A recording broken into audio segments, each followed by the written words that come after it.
Hello everyone, good afternoon from Rome. We would like to share with you another of our iconic monuments of Rome, maybe one of the most incredible one, and it is Castel Sant'Angelo, the Angel Castle, Castle of the Angel, that's how we call it. You could see it is really an amazing building because it started as a tomb of the Emperor Hadrian in the 2nd century after Christ, and then became a fortress that was included in the Aurelian walls, so it was really an incredible defensive hotspot for the city of Rome. And later on, during the medieval, all the family, the Roman noble family, were fighting to get control of this castle because of the position in the right bank of the Tiber River. And later on, the Pope, coming back from Avignon, decided that was going to be part of their Vatican City. And it is for this reason they built a long corridor called Il Passetto, the secret passageway or the covered passageway that we're going to see part of it, and it was linked to the Vatican. After our unification, it became a museum, and today it is a museum. So imagine that was a tomb, a fortress, and a prison, where actually was used by the Pope as a prison. The most known prisoner were kept here and tortured here, and the execution were taken either inside or in this little square just at the end of this bridge. So we definitely know for sure that Beatrice Cenci, with the brother and the mother as well, was beheaded right here in this right spot. Where we're standing right now, it is an old Roman bridge. It was called Ponce Helius. That's built by the Emperor Hadrian. Today, the bridge is a Baroque bridge that was redecorated by the famous Baroque artist Gian Lorenzo Bernini. That he carved also those two statues, and with the people that carved the rest of it. And these, the two statues are a copy right now. The two original statues of Gian Lorenzo Bernini are kept inside the church near the Spanish steps. But let's get a little bit closer so we can show you a little bit more of the bridge, and we can actually walk inside, the castle, because it is an amazing place that we will be discovering together.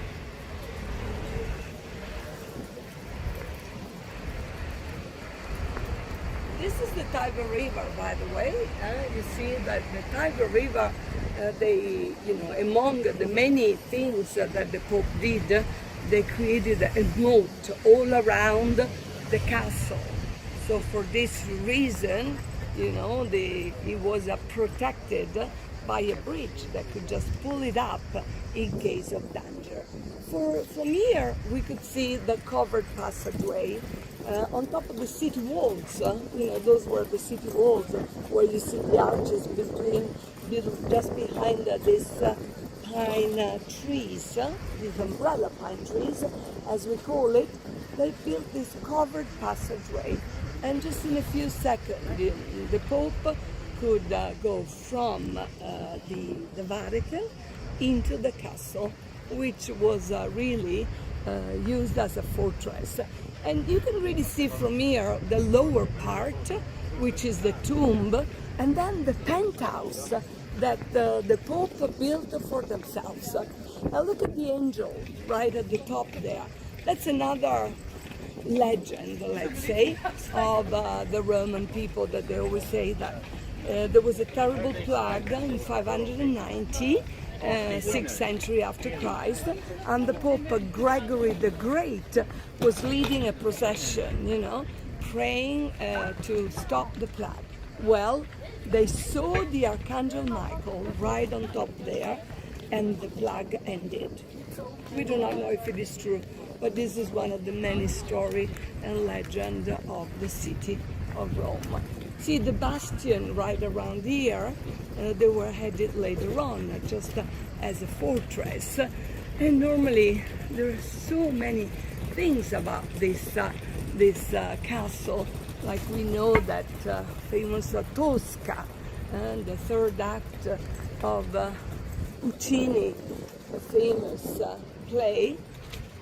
She jumped from the rampart into the Tiber River because normally Cavaradossi had been killed. At that time, the castle was used as a prison, and many murders took place here. Well, the famous one is Beatrice Cenci, as we recall, the most cruel one. But we also know definitely that at the time of the Beatrice Cenci, even Caravaggio was there. There was, watching at this execution. Then we have Giordano Bruno that was in prison here, and Cagliostro that was a wizard, a magician that was condemned as well by the Pope.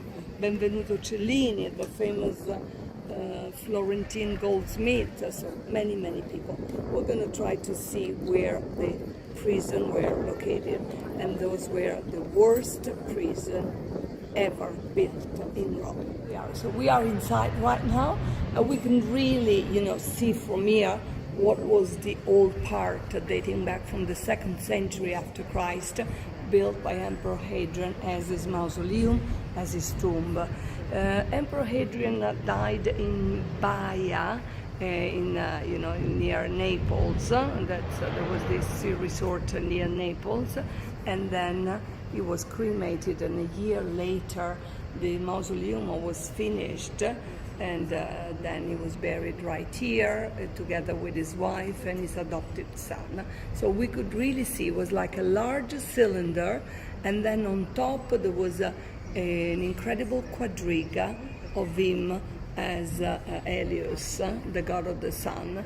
But we could see that on top it's what from the medieval time and then the Renaissance time was built by the several popes.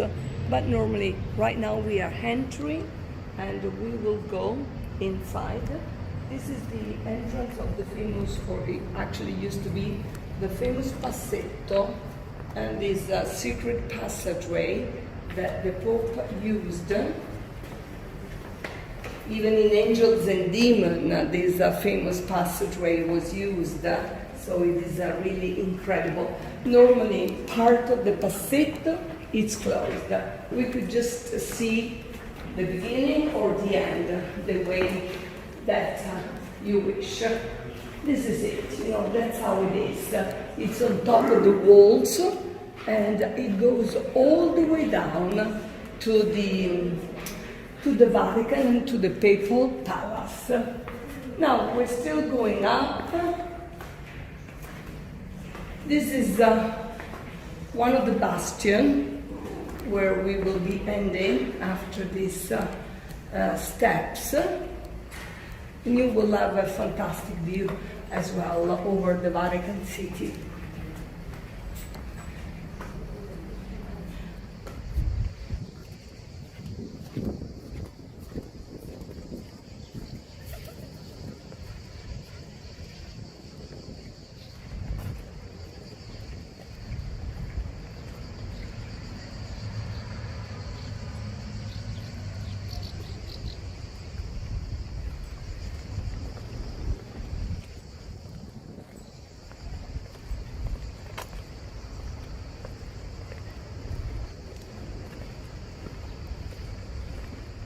Now we are really going inside the castle, and we are going to start from the old ramp that was built. Here there was one of the guards. Here, look at that inside there. That's where the guard were actually making sure that nobody will get inside the castle. So we still have that. And we'll do the ramp all the way up in order to reach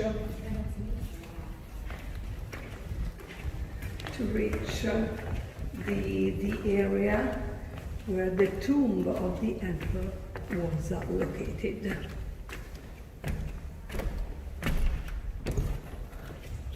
See, this is a Roman wall, so we are really, this area, it's the area of the time of the Emperor Hadrian right here.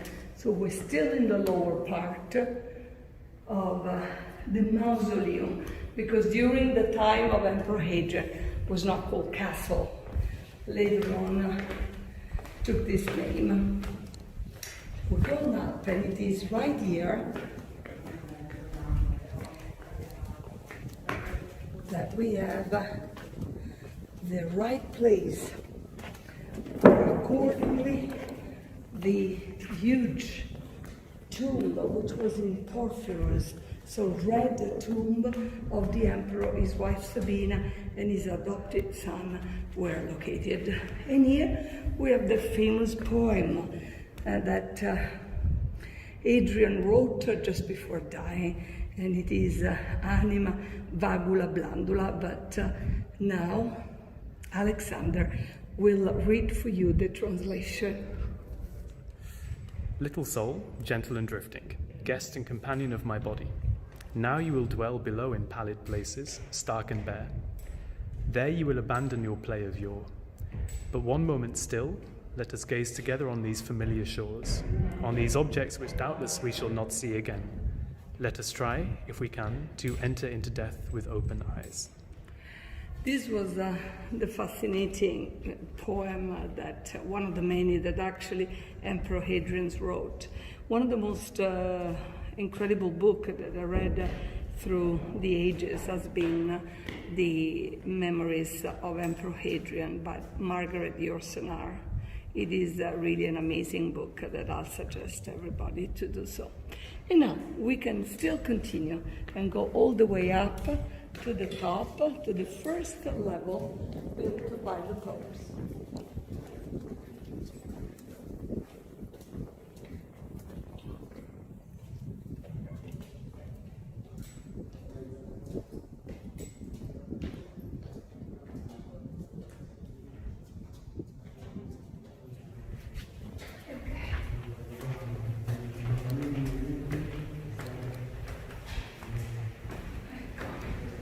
Very shortly we'll be out and we'll see the first part.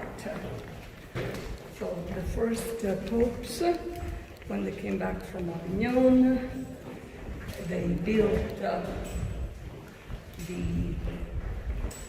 the top of the castle, but then was Julius II that built it, headed Leo X,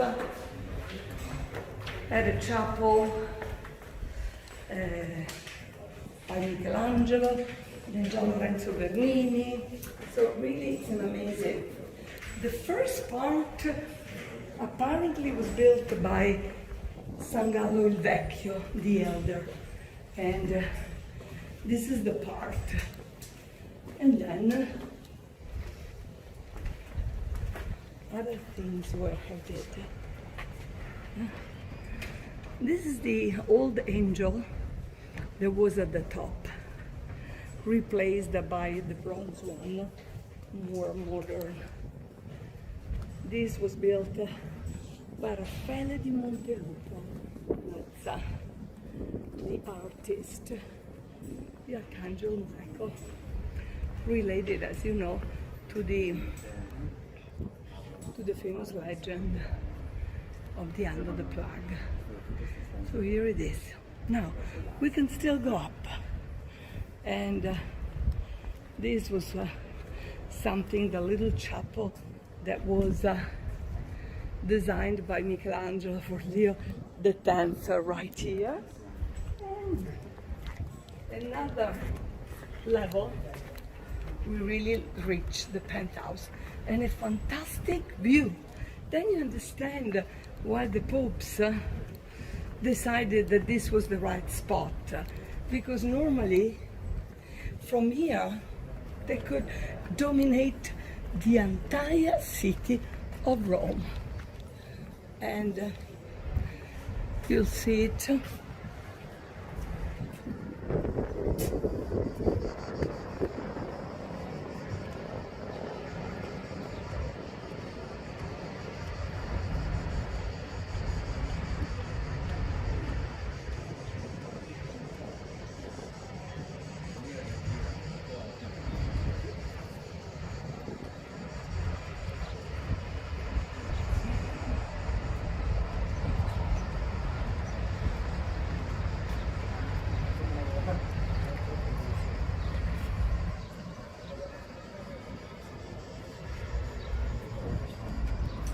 this side. We really have a fantastic view of St. Peter Basilica. You can really touch the Basilica with your hands, as you know, and Via della Conciliazione. Look at that, amazing. And you can see the Passetto from here, that covered bridge that was actually built on top of the walls. Those are the ancient walls dating back from the 9th century after Christ. They used to surround this entire area, and normally they just cover it and they built this passageway. At the other side we have Borgo, which is a district of Rome right now, but it belongs to the Vatican. They have houses, restaurants and everything. And here in front of us, the magnificent dome of St. Peter Basilica, the masterpiece of Michelangelo Buonarroti, pretty much old but still working, and here he really expressed himself as one of the best architect, engineer in the entire world. We can continue in this area, and very shortly we'll be entering some of the apartments of the popes that they were designed by famous artists. You see, they had the chance to really have all these artists work for them, the very best. And so we will see it right away.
Some of this fantastic decoration that we have. Those are the grotesque. This is a loggia of Paul III. It's quite a famous pope. Michelangelo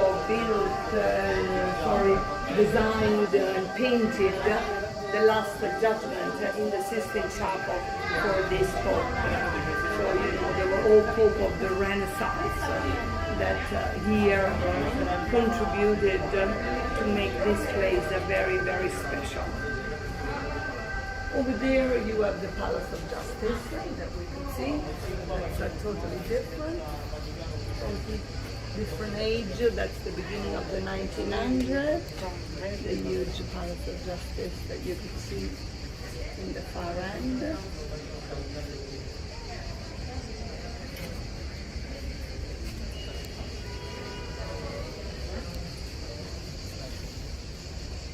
And normally from here you have an idea of how, you know, this was a fortress.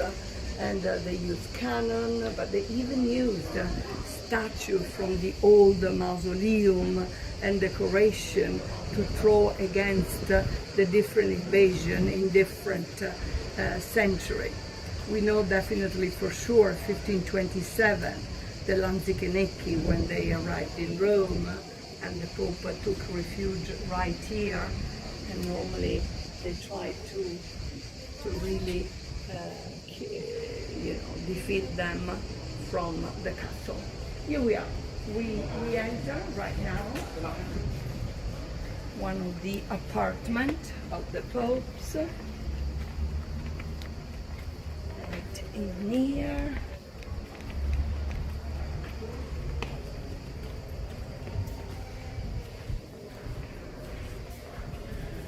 This is the statue of Paul III.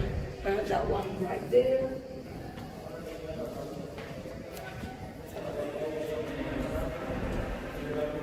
And look at this amazing place. An amazing place with all the decoration that we have here. This was the library of the Pope.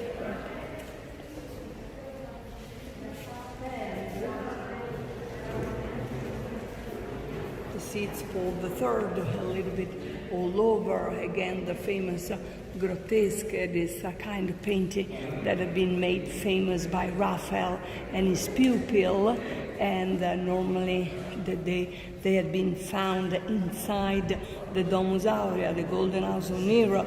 So since it was in a grotto underneath, this type of painting was called during the Renaissance grotesque.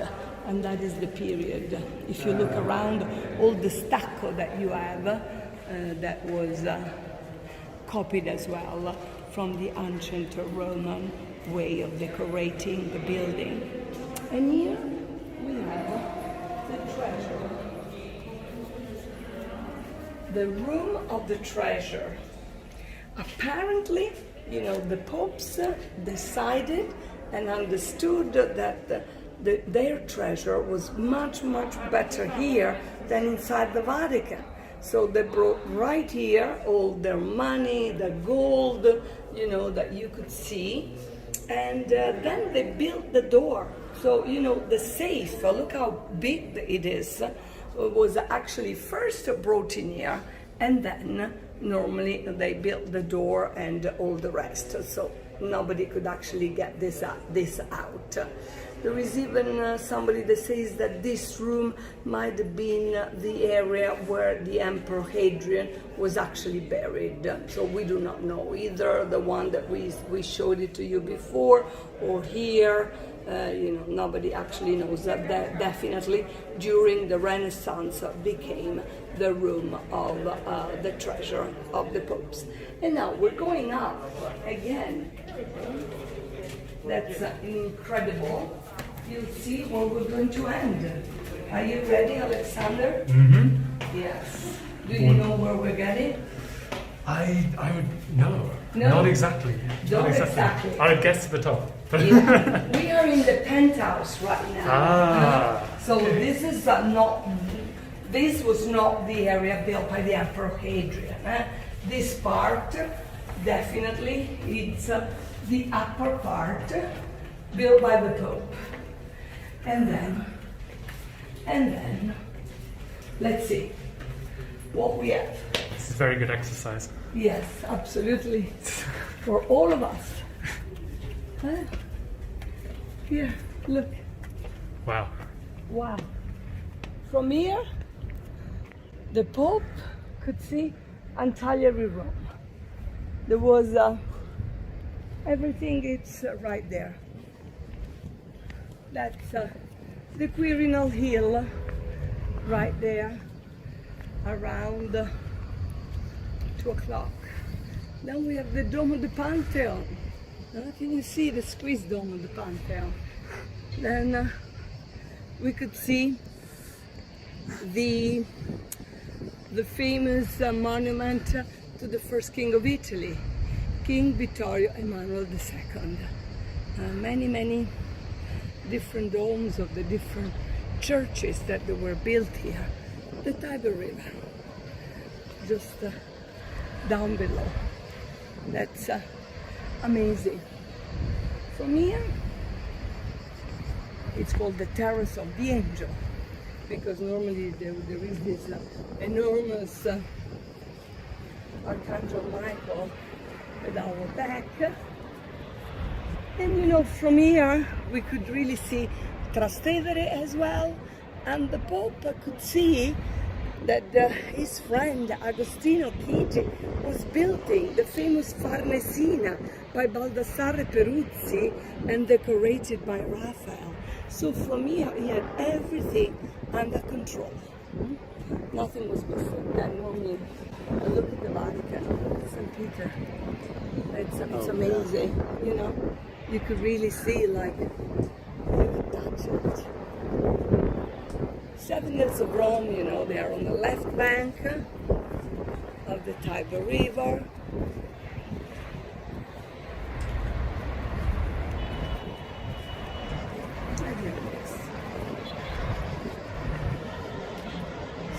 See really entirely the Vatican City all around us. And this is Prati, a new section of town that was built after Mussolini period. Fantastic umbrella pine trees, our most fascinating tree that we have in the Mediterranean climate, and so it is really unique. And over there, the new statue, 1710, of the Archangel Michael. So this is the symbol of the castle.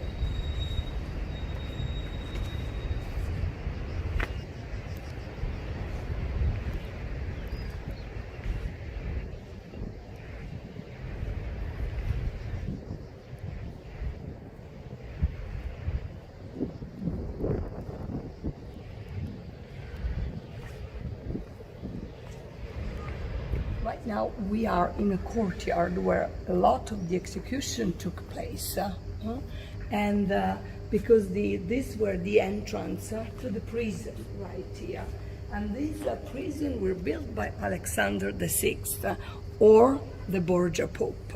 Just tells you everything. Apparently it was his son that Cesare called Il Valentino that took place in arranging all this prison and all this area. It was even used as a theater during the summertime at a certain point, just because it was cool and they could put the chairs and they could perform some of the most famous theater pieces. But mostly it was where the execution took place. Look at that. Somebody's looking at us. This is La Sala Paolina, the Pauline room that we have right here. And normally this was painted by Perin del Vaga. And so it's an amazing, you know, painting that we have.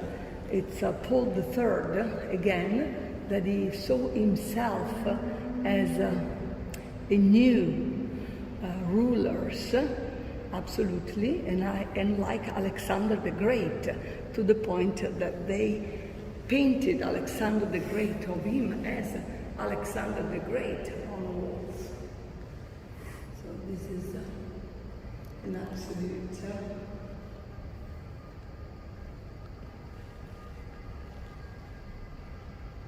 this is the room where the Pope welcomed his guests. So it was like a meeting room for all of them. But let's try and discover. That's again the Archangel Michael right there. This is the room of the Pope, or the bedroom of the Pope, and we can see all the decoration up there.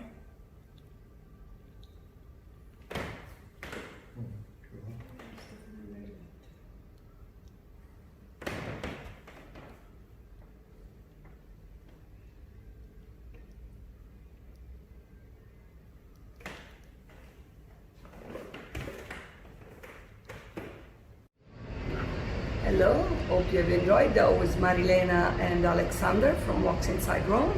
Hope you have enjoyed our tour inside the Castle of the Angel for today. And we'll continue every week, every Wednesday, we'll show you one of the iconic monuments of Rome. So continue to follow us. Thank you.